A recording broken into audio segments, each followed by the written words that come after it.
The day of the funeral had been heavy with silence, the kind of silence that feels thick, pressing against the chest like a weight that words cannot dislodge. Family members had gathered in the wide backyard of the old house, speaking in hushed tones, carrying plates of food no one had the appetite to eat.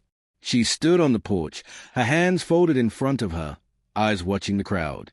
The mourners had come and gone, but now only family remained, and with them the subtle, cutting judgments that often hid beneath smiles. Her husband was gone. That reality still rang like a hollow bell inside her chest. He had been a protector, her friend, the man who made space for her voice when others tried to silence it. And now she stood alone in front of his family, her in-laws, who never really saw her as one of their own. They gave polite embraces, yes, but behind their eyes there was always a question. What was she doing here, in their world? She was a black woman who had married into a family that traced its name back through land, business, and an inheritance spoken of in whispers like scripture. After the service, when everyone should have been finding rest, they gathered in the den to discuss the matter of the estate. She hadn't been invited to sit, but she hovered near the doorway, listening as her husband's siblings read through the will. The house would go to the eldest son. The small business shares were divided between two cousins. The jewelry, the furniture, the land, each piece neatly allocated like chessboard squares. She waited for her name, not because she expected fortune, but because she knew her husband. He wouldn't have left her unacknowledged. He wouldn't have erased her from the record of his life. And then, with a smirk that cut sharper than the words themselves, her brother-in-law read the line, "And to my beloved wife, I leave a van parked behind the shed." A laugh burst from the room. It wasn't the laughter of joy, but the brittle, mocking kind that strips dignity from its target. The sisters covered their mouths to hide their giggles. The cousins shook their heads in disbelief. One of them muttered, "The rusted thing? Lord, she got herself a pile of junk." She felt her face flush hot, though she kept her chin high. That van, yes, it was rusted, its paint flaking like old skin, its tires weary from years of carrying weight. It had been parked behind the shed so long that weeds laced themselves around its wheels like chains. To them, it was an insult, a symbol of her worth in their eyes. To her, it was confusing. Why that van? Why would he leave her something that looked so broken when he knew the family already looked at her as if she were less? The laughter lingered in the air long after the papers were folded and the inheritance divided. They walked past her with smirks, one of the sisters whispering, "Guess that's what he thought she was worth." She said nothing. She would not give them the pleasure of seeing her wounded. But that night, when the house was empty, she went outside to the shed with a flashlight in hand. The night air smelt of earth and rain, and the crickets sang a chorus that steadied her steps. She stopped in front of the van, its once blue paint now mottled with rust. Her hand grazed its hood, rough to the touch, and memories flickered. This was the van her husband used to drive when they first met. They had taken trips across state lines in it, chasing small joys, flea markets, church gatherings, cookouts where people danced until their shoes wore thin. She remembered falling asleep in the passenger seat, his hand steady on the wheel, and the sound of gospel humming from the radio. She pushed open the heavy door.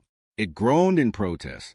Inside, the seats were torn, the dashboard cracked. Cobwebs draped the corners like forgotten curtains. She sat there for a long time, breathing in the scent of dust and memory, her tears finally breaking free. Was this his way of reminding her of their beginning? Of anchoring her in what they once had? It wasn't until weeks later, when the weight of loss pressed too hard and she sought solace in action, that she decided to clean the van. She rolled up her sleeves, tied a scarf over her hair, and brought buckets of water, soap, and rags. As she scrubbed the layers of grime, she whispered to herself the promises they had shared, that she would not let them strip away her dignity, that she would carry his legacy with grace. She worked through the afternoon sun, her back aching, sweat stinging her eyes. The neighbors peeked over their fences, some with pity, others with curiosity. But she didn't care. This was hers. This was what he had left her, and she would honor it no matter what it looked like. It was when she opened the back doors that she froze. Beneath the floorboard, where the carpet had long been peeled back by time, she noticed something unusual. The wood beneath her hand felt uneven, as if a hidden panel had been nailed shut. Her heart quickened. She fetched a hammer, pried at the edges, and finally lifted the panel. What she saw made her hands tremble. Inside, carefully stacked and wrapped in cloth, were bars. Heavy, gleaming bars that caught the sunlight even through the dust. At first, she thought it was brass, some kind of metal scrap her husband had forgotten. But as she wiped one clean, the truth shone undeniable. Gold. Solid, unyielding, unmistakable gold. Her breath caught. Tears welled in her eyes again, but this time they were not born of grief. They were born of revelation. He had left her more than they could ever imagine. More than land, more than jewelry, more than shares in businesses that had never welcomed her. He had left her a fortune, hidden in plain sight, inside the very thing they mocked. And she understood then. He had known. He had known how they would treat her, how they would laugh, and how they would try to strip her of dignity. He had hidden the gift where only she would find it, not in their world of polished estates and cold signatures, but in the van that carried their story, in the vehicle that bore witness to their love, their travels, and their laughter on the open road. She sat back in the grass, the gold bar resting heavy in her lap, and let the sobs come, not of sorrow, but of vindication. She could already hear the echoes of their laughter, and how small it would sound compared to this truth. They had given her scraps in their eyes, but her husband had given her a kingdom. She did not rush to tell anyone. Wisdom told her that silence was its own kind of power. Let them believe she was left with nothing but rust. Let them laugh. In time, she would decide how to use this inheritance, not to spite them, but to rise above them, to carve out a future that honored her husband's foresight and her own resilience. That night, she sat in the van, holding one of the bars against her chest. "You knew," she whispered into the dark. "You knew they would laugh. But you also knew I would find this. You knew I would understand." And in that moment, surrounded by the scent of old leather and dust, she felt him again. Not gone, but present. Not diminished, but immortal in the legacy he left her. The rust was only the surface. Beneath it, there was gold, and so was she. The days that followed were a quiet storm within her. She went about her routine, answering calls from neighbors, signing documents that the family's lawyers dropped at her door, and attending church with her head high. To the outside world, she was a widow who had been left with a rusted van, a woman clinging to scraps. They still whispered. She could feel their eyes on her back when she walked through the sanctuary or down the aisles of the grocery store. Shame. She didn't get much of anything. Guess that's how it goes sometimes. The words weren't always spoken aloud, but they hung in the air, carried by the tone of pity. Yet, inside her heart, there was a growing flame. She carried the secret like an ember she refused to let burn out. Each evening, when the house quieted and the cicadas sang, she returned to the van. She had moved the bars one by one into a chest at the back of her bedroom, locking it and covering it with a quilt her grandmother had sewn decades ago. Every night, she touched the chest before bed, her fingers grazing the fabric like a prayer. The weight of the gold was not only financial, it was symbolic. It was proof that her husband had trusted her more than anyone else. He had seen her strength, her dignity, and her perseverance in the face of their disdain. He had known the world they lived in, where a black woman could be dismissed even in the moment of deepest loss. And he had chosen her, with wisdom and foresight, to carry something greater. But secrets are heavy, even when they shine. She found herself pacing at night, wondering how to move forward. What did one do with such an inheritance? She could not simply walk into a bank with it. She could not risk exposing it too soon. She remembered her grandmother's voice, telling her when she was a child, "Dignity isn't what they give you, baby. It's what you hold on to when they try to take it away." That voice steadied her now. She began small. She cleaned the van fully, repairing what she could with her own hands. She replaced the seats and repainted the exterior a deep, proud black. No longer a relic of rust, it became a monument of memory and strength. Neighbors watched with curiosity, some even offering to help, but she politely declined. This was a labor of love, a ritual of reclaiming what others had laughed at. By the time the van gleamed beneath the sun, the in-laws had already moved on with their new properties and their shares of the estate. She heard of the eldest brother boasting about the house he had inherited and about the land he planned to sell for profit. She saw the sisters flashing jewelry at church that once belonged to their mother. They wore their wealth like a banner, as if daring her to envy them. But envy was not in her spirit. She carried something greater than they could ever imagine, and with it came not arrogance but resolve. One evening, the youngest cousin stopped by her house unannounced. He leaned against the porch railing, smiling the sly smile she had come to distrust. "You know," he said, "folks have been talking, wondering why you've been fixing up that van. Are you planning to sell it? I reckon it won't fetch much, even cleaned." She looked at him calmly, her hands folded in her lap. "It's not for sale," she said. He chuckled. "You're sentimental, I see. Holding on to things that aren't worth the trouble. Well, I suppose we all deal with grief in our own way." She didn't reply, and after a moment, he shrugged and walked away. She watched him go, her stomach tight with the knowledge that curiosity was creeping closer. People could not resist circling around what they thought was weakness. They wanted to see her stumble, to confirm their belief that she had been left with nothing. That night, she prayed harder than she had since the funeral. She prayed for wisdom, for patience, for strength to carry the secret with grace. And as she prayed, she felt a peace settle over her. This was not a burden meant to break her. It was a gift meant to shape her. The decision came slowly but with certainty. She would not squander what had been entrusted to her. She would not let it sit hidden and silent, while the world around her pressed its weight against her dignity. She would use it, not for vanity, not to throw riches in the faces of those who doubted her, but for justice, for building, for planting seeds that would outlast the laughter of her in-laws. She began by seeking knowledge. Quietly, she traveled into the city, visiting libraries and speaking discreetly with professionals who would not raise suspicion. She read about property, about investments, about community trusts. She remembered how her husband used to talk about legacy, not just leaving something behind, but building something that could not be torn down. She carried those words like a compass.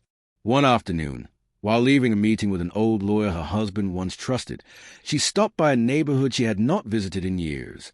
It was a black neighborhood, one she had grown up near, where families struggled under the weight of poverty, where businesses were scarce and opportunities scarcer. She walked the street slowly, her eyes tracing the faces of children playing with worn-out toys, of mothers carrying groceries home on foot, of elders sitting on porches with eyes heavy from years of carrying too much. She thought of her grandmother. She thought of all the women before her who had carried themselves with pride even when the world offered only scraps. And she realized then, this goal was not just hers. It was theirs too. The plan began to form like a seed cracking open in soil. She would rebuild, not for herself alone, but for the community. She would buy property, open businesses, and create spaces where black families could breathe, grow, and thrive without asking permission. She would use the laughter of her in-laws as fuel, turning their scorn into the foundation of something they could never take credit for. But still, she moved with silence. She told no one of the gold, not even her closest friends. She knew the danger of exposing too much too soon. For now, she played the role they expected.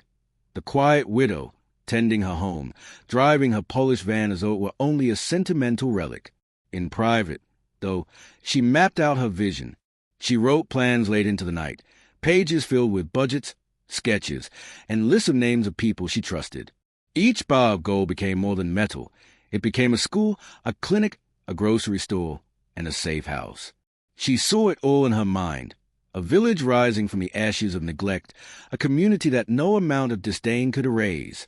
And sometimes, when doubt crept in, when the weight of loneliness pressed against her chest, when the memory of her husband's absence felt unbearable, she would return to the van. She would sit in the driver's seat, close her eyes, and remember his steady hand on the wheel. She would whisper, "I see what you meant. I see it now. You didn't leave me broken. You left me a beginning." The rust was gone. The van gleamed. But the true transformation was within her. She was no longer the widow left behind with scraps. She was the keeper of gold, the bearer of vision, the quiet storm waiting to rise. And though her in-laws still laughed in their houses and still boasted of their inheritances, she knew the day would come when their laughter would fall silent, and her work would speak louder than their words. For what they had mocked as worthless was, in truth, priceless. And what they had dismissed as weakness was, in truth, unbreakable strength. The story was just beginning. The first step was the hardest. Not because she doubted herself, but because every move had to be measured and deliberate. She knew eyes were on her. In a town where gossip traveled faster than truth, people paid attention to the smallest shift. A new coat of paint on her house, an extra bag of groceries in her arms, even the way she dressed on Sundays. These were all noted, whispered about, and discussed behind doors you would never be invited through. But she moved carefully. She understood that wealth hidden in silence was both protection and power. She opened a modest account in a bank across the county line, one where no one knew her name, where her skin color was not greeted with narrowed eyes the way it was in the town's local institutions. Each time she sold a single bond discreetly through a trusted broker the lawyer had quietly recommended, she placed the money there.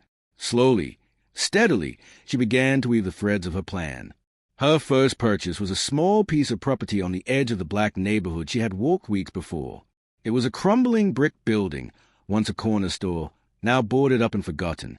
The man who sold it to her laughed, shaking his head as he signed the papers. "Don't know why you'd want that pile of rubble," he said. "There's nothing there but trouble. Folks round here don't have money to spend anyway." She smiled politely, but inside she held her peace like a secret shield. They had said the same about her. There's nothing there but trouble. She's not worth the effort, and she has no value. But she knew better. She could see the bones of what could be.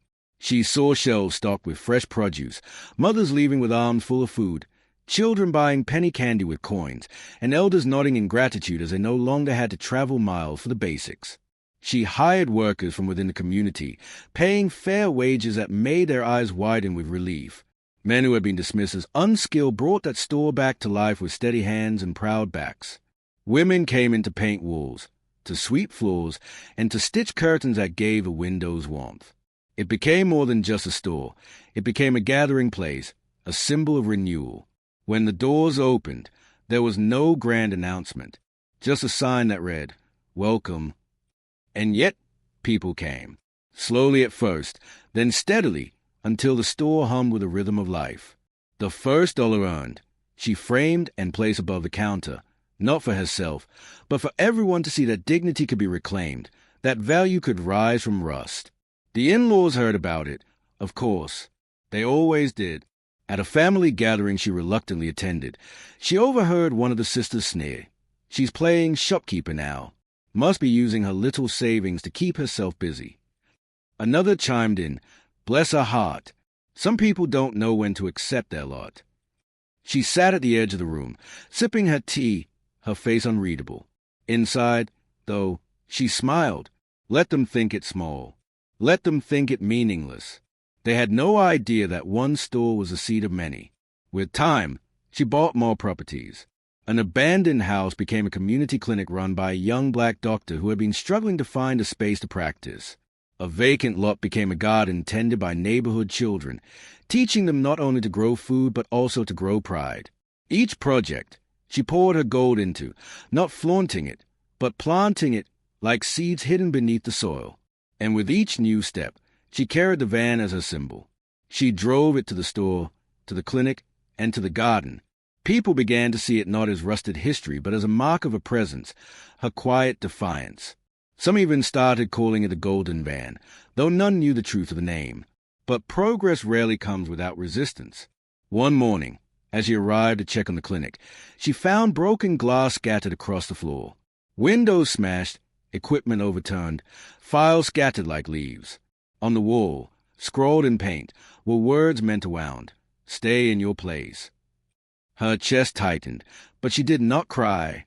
Instead, she stood in the wreckage, her hands trembling with anger but her back unbent. She knew this was not just vandalism, it was a message.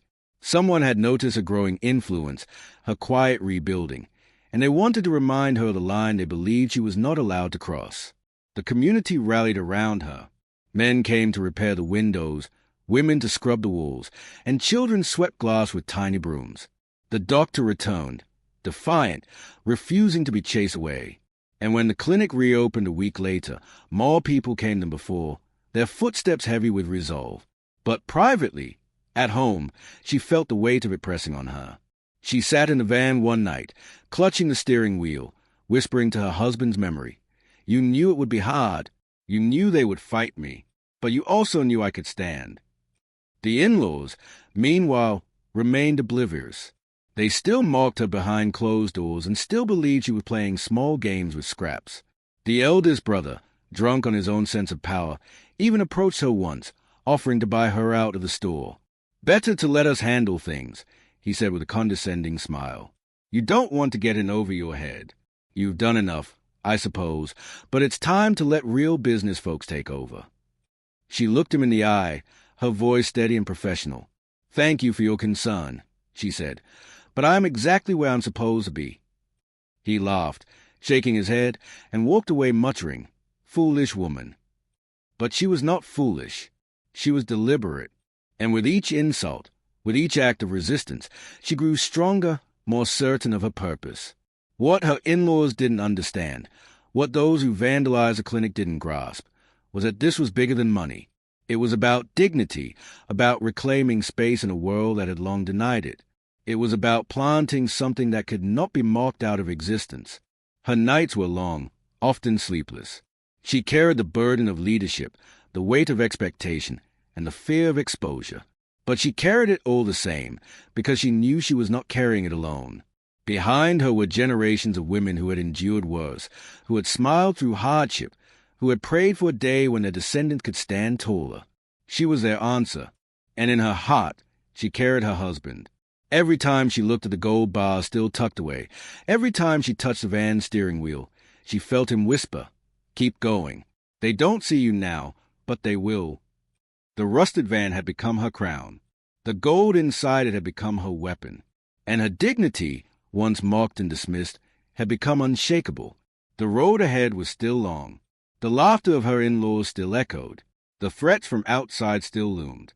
But she had already turned scraps into seeds, rust into gold, and mockery into monuments.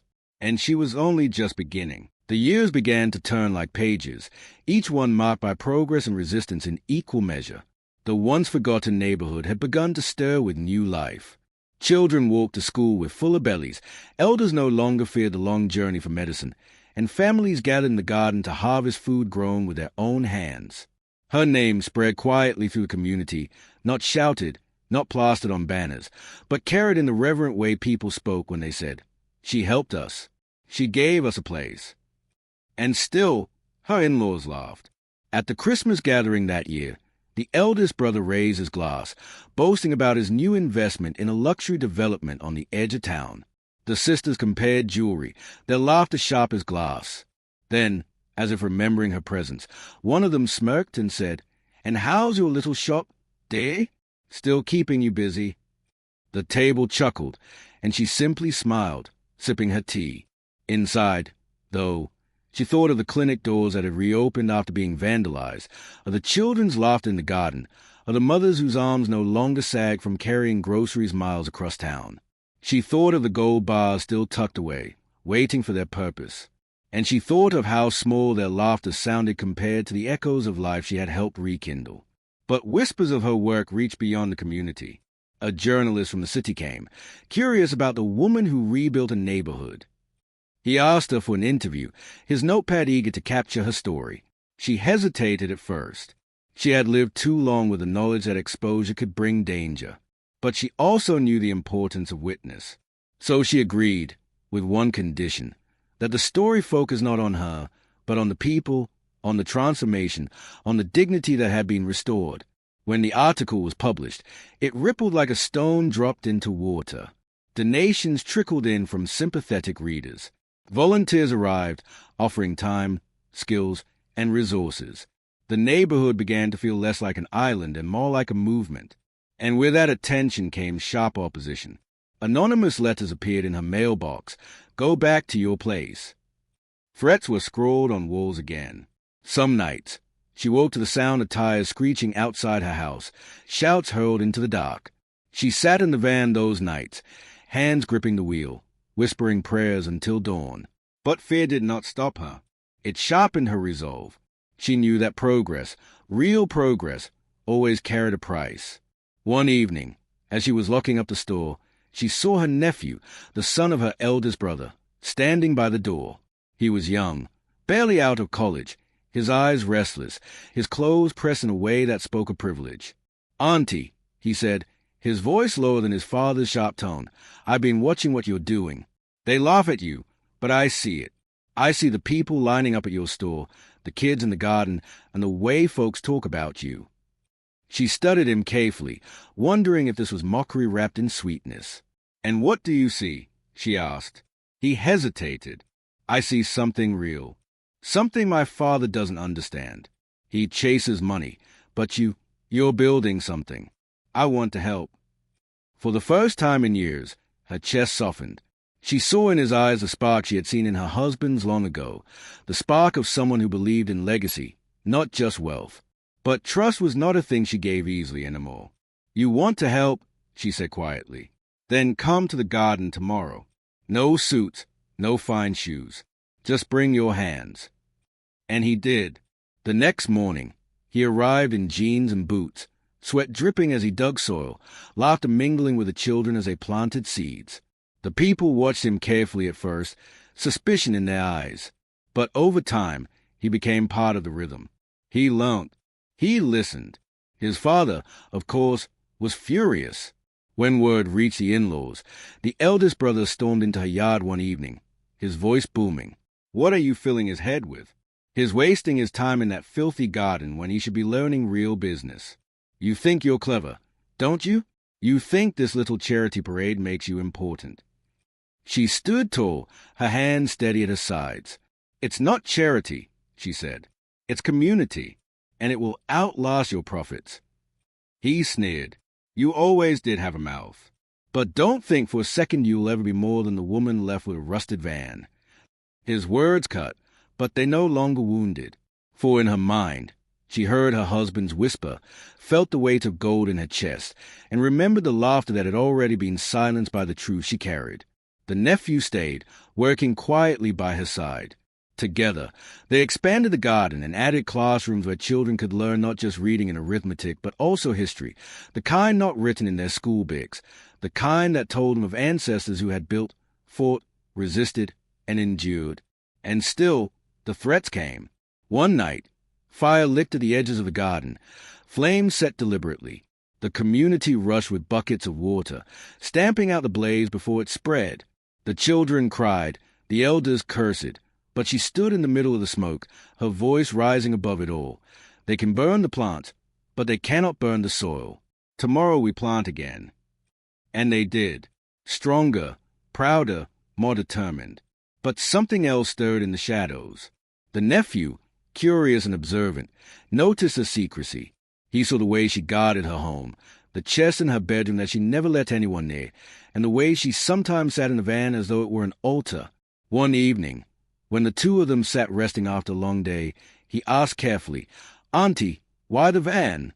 Why do you hold on to it so tightly? What's in it?" Her breath caught. For years she had carried the secret alone, never speaking it aloud. She looked at him, weighing his sincerity, his loyalty. Could she trust him? Finally, she placed a hand on his shoulder.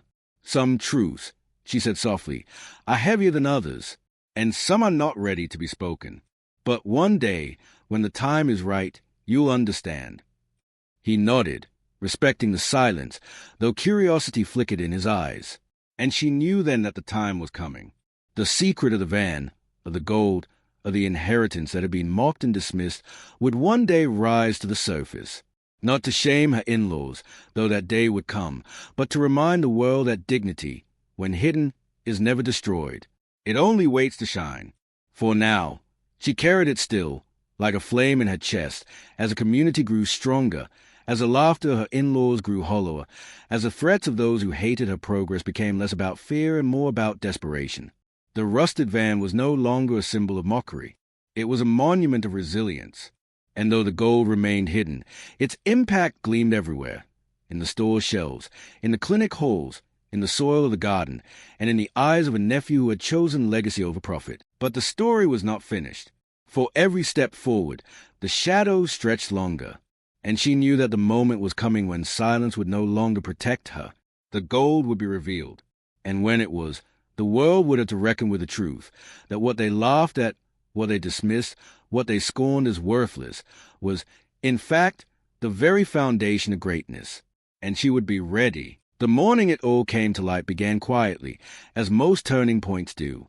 The air was crisp, the sky washed in pale gold, and the neighborhood stirred with its usual rhythm. Children's laughter spilt from the garden. The clinic opened its doors to early patients, and the store shelves were stocked with bread still warm from the oven. To any stranger, it was just another day, but to her, it felt like a breath held before a storm. The nephew had grown into his role, steady and dependable. He had learnt not only how to plant seeds in soil, but also how to plant vision in people. He became her right hand, her shield against doubts that sometimes rose in quiet hours of night. And though he still wondered about the van, about the secret she guarded, he had never pressed her again. He trusted that in time, the truth would find its way to him. That time came sooner than either of them expected. A group of investors, men who looked like her in-laws, men who wore tailored suits and smelt of money, arrived in the neighborhood one afternoon. They walked through the streets with clipboards and calculating eyes, measuring land, marking corners, whispering of development. To them, the community was not a home. It was an opportunity. She knew the signs. She had seen it happen in other neighborhoods. Black families pushed out, rents raised, culture raised, replaced by shiny facades that never spoke the language of the soil they covered. And she knew her in-laws' hands were in it. The eldest brother had been boasting for months about a project that would change the city. At the next family gathering, the truth spilt easily. Between sips of wine and bursts of laughter, the brother announced, "We're buying out that rundown area on the east side, going to turn it into condos and shopping. Won't be worth a dime when we start, but when we're done, it'll glitter." Her spoon froze halfway to her lips. The east side, her side. The sisters clapped, cousins congratulated, but she sat still, her heart pounding with rage and fear. Rage for the arrogance of their laughter, fear for the people whose roots were being measured in dollars and cents. She left the table without a word, but her silence was not surrender. That night, she sat in the van, her hands pressed to the steering wheel, and whispered to her husband, "The time has come. I cannot keep it hidden any longer." The next morning, she called the nephew. "Come to the house," she said. "I have something to show you." He arrived with worry in his eyes. She led him to the bedroom, to the chest covered with the old quilt. With trembling hands, she pulled back the fabric, unlocked the latch, and lifted the lid. His eyes widened, his breath caught. "Is that—" "Yes," she whispered, tears in her eyes. "Gold. Your uncle left it for me. Hidden in the van they laughed at. They mocked me and mocked him, but he knew. He knew I would carry it, protect it, and use it when the time was right." The nephew sank to his knees beside the chest, lifting one bar with both hands. Its weight was heavy, undeniable. This is enough to stop them, to buy the land before they do." She nodded. "Exactly. We cannot wait for their mercy. We must act. This gold was not left to sit in shadows. It was left for justice." And so, the final chapter began. Together, they worked with trusted lawyers, moving carefully and strategically. One by one, properties were bought in the names of community trusts, protected from predatory hands. The investors arrived with their money, but they were too late. Deeds were signed, papers filed, and ownership secured by the very people they had hoped to displace. When the eldest brother discovered it, his rage was thunderous. He arrived at her door, red-faced, shouting, "How? How could you possibly afford it? Who gave you the right?" She met his fury with calm. "The right was always mine. The neighborhood belongs to its people, not to your greed." He sneered. You? You did this? On what? That van? That rusted piece of junk." She stepped aside, motioning toward the van parked in her driveway, its black paint gleaming in the sunlight. "That van," she said firmly, "held more than you could ever imagine. While you were busy counting silver, my husband left me gold." The words struck him silent. His face twisted, disbelief and humiliation battling across it. The sisters gasped, the cousins whispered, and the laughter that had once cut through like glass shattered in their throats. She did not need to show them the gold.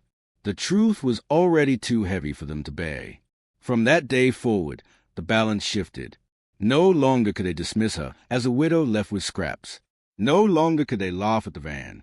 They knew now though they would never admit it, that what they had mocked had been greater than anything they possessed. But her victory was not about them. It was about the people. With the gold, the neighborhood grew stronger. Schools were built, scholarships funded, and businesses launched. The garden expanded, the clinic flourished, and the store became the heart of a thriving community. And in every corner of it, there was a touch. Quiet, steady, deliberate. Not a queen demanding recognition, but a matriarch planting a legacy. When she walked through the streets, children ran to her, elders blessed her, and mothers clasped her hand with gratitude. She did not need statues or headlines. Her dignity was carved into the very soil of the place. The van remained in her driveway until the end of her days. People called it the Golden Van, though most never knew why. To them, it was a symbol of a journey, from mockery to triumph, from rust to resilience. To her, it was a reminder of her husband's faith, of his foresight, of the love that had seen her not as less but as more. And when she was gone, the story lived on. Children told it in whispers at bedtime, parents spoke of it in lessons about dignity, and elders reminded the young, never laugh at what you do not understand. For rust may hide gold, and scorn may hide strength. Her in-laws faded into the background, their fortune consumed by greed, their legacies forgotten. But her name lived in the community she built, in the schools that bore fruit, and in the gardens that bloomed year after year. She had turned their laughter into silence. She had turned their insult into inheritance. She had turned a rusted van into a golden legacy. And through it all, she had carried herself with the unshakable dignity of a woman who knew that worth is never determined by the eyes of others, but by the strength within. For beneath the rust, there is always gold.